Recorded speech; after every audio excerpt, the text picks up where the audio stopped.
देते हैं उन्हें जो इसके हकदार है। आज गणतंत्र दिवस पर सलामी देते हैं उन्हें जो इसके हकदार है। मिट्टी का हर एक कतरा उन्हीं का कर्जदार है, उन्हीं का कर्जदार है।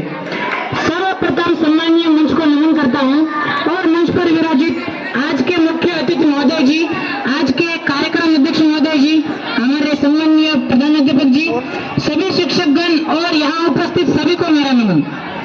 गणतंत्र भारत के लोकतंत्र समूह को मेरी ओर से 74वें गणतंत्र दिवस की हार्दिक बधाई। 26 जनवरी हर वर्ष हमारे देश में गणतंत्र दिवस के रूप में मनाया जाता है। 26 जनवरी 1950 के दिन पहली बार हमारे देश का संविधान लागू किया गया था। इस दिन को पूरे भारतवर्ष में खुशी और उल्लास के साथ मनाया जाता है और देश पर मर मिटने वाले सभी स्वतंत्रता सेनानियों को याद कर उन्हें श्रद्धांजलि अर्पित की जाती है। दोस्तों, आज हम बात कर रहे हैं यशस्वी भारत के गौरवशाली संविधान की, जिसकी नींव डॉक्टर भीमराव अंबेडकर जी द्वारा रखी गई थी। आज यह संविधान भारत की आत्मा है, या यूं कहे कि भारतीयों के लिए 1950 में तैयार किए गए नियमों, कर्तव्यों और अधिकारों की व्याख्या है। इसका पालन देश के प्रथम व्यक्ति अर्थात राष्ट्रपति द्वारा भी किया जाता है। इस संविधान का सम्मान करना और इसे सर्वोपरि रखना हम सभी देशवासियों का मौलिक कर्तव्य है। यूं तो हमारा देश विविधताओं का देश है। अनेकों धर्म, जाति, संप्रदायों, जनजातियों से मिलकर और एकता के सूत्र में बंधकर 26 जनवरी को हम भारतीय राष्ट्रीय पर्व के रूप में हर वर्ष मनाते हैं।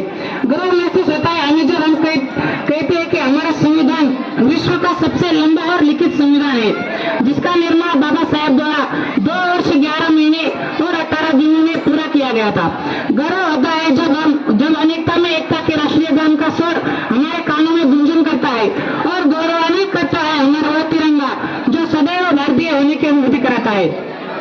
दोस्तों, 26 जनवरी को गणतंत्र दिवस के रूप में हर वर्ष इसीलिए मनाते हैं क्योंकि इसी दिन भारत सरकार अधिनियम एक्ट 1935 को हमारे देश से हटाकर 26 जनवरी 1950 को देश का संविधान लागू करने का दिन चुना गया और यह दिवस हर वर्ष गणतंत्र दिवस के रूप में मनाया जाने लगा।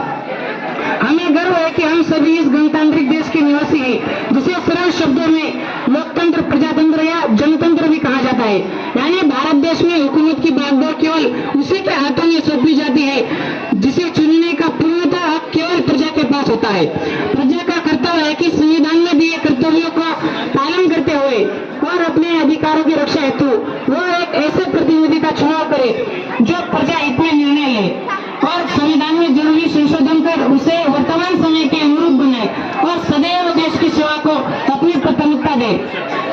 प्यारे दोस्तों, यदि हम आज गर्व से हमारे देश को पूरी तरह आजाद कर सकते हैं और देश में खुशी और उल्लास से गणतंत्र दिवस मना रहे हैं, तो इसके पीछे देश को पूर्ण स्वराज्य दिलवाने वाले महात्मा गांधी, सरदार वल्लभ भाई पटेल, सुभाष चंद्र बोस, जवाहरलाल नेहरू, भगत सिंह, लाला लाजपत राय जैसे अनेक स्वतंत्रता सेनानियों और हमारे देश के वीर जवानों को हमें सदैव याद रखना चाहिए, क्योंकि आज इन्हीं के इस संघर्ष और परिश्रम से हम आजादी की जिंदगी जी रहे हैं। यदि हम भी अपने वीर सेनानियों की तरह देश के प्रति समर्पित होकर देश में एकता बनाए रखें और उनकी वीर गाथा से प्रेरित होकर देश के प्रति अपने इस कर्तव्य को समझेंगे, तभी हर वर्ष गणतंत्र दिवस मनाना हमारे लिए उमंग, जोश और निरंतर का अनुभव करा सकेगा। अंत में मैं आप सभी का इस भाषण को सुनने के लिए धन्यवाद करना चाहूंगा और अपनी वाणी को विराम देते हुए यही कहना चाहूंगा कि तिरंगा लहराएंगे, देशभक्ति गीत गुनगुनाएंगे, तिरंगा लहराएंगे, देशभक्ति गीत गुनगुनाएंगे। वादा करो इस देश को दुनिया का सबसे प्यारा देश बनाएंगे, दुनिया का सबसे प्यारा देश बनाएंगे। जय